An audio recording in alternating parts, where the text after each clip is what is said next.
Dans ce quartier du Tampon, les agents de la lutte antivectorielle de l'ARS passent de maison en maison.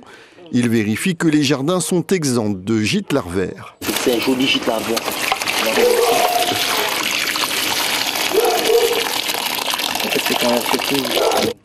Un cas avéré de chikungunya a été détecté chez un des voisins.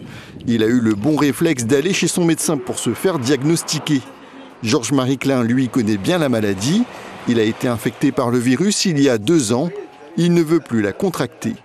J'ai dû atterrir à l'hôpital pour une journée. Et donc, j'ai été suivi par l'hôpital pendant moins de 6 mois pour analyser toutes les bactéries, s'il y avait encore dans mon corps, parce que j'avais mal de partout, une grosse fièvre.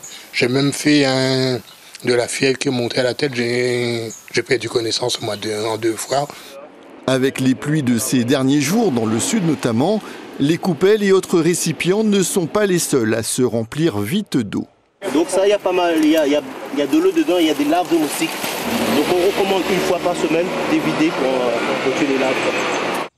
La seule solution efficace pour éradiquer les moustiques à plus de 90%, c'est pour les agents de la lutte antivectorielle de l'ARS de passer de jardin en jardin dans un rayon de 100 mètres autour de l'habitation d'une personne malade pour mener différentes actions mécaniques. Vidanger tous les gîtes larvaires qu'il pourrait avoir dans la cour et procéder à un traitement insecticide qui ont pour but de tuer tous les moustiques adultes contaminés et contaminants, qui peuvent être potentiellement contaminants pour les personnes encore saines dans le quartier.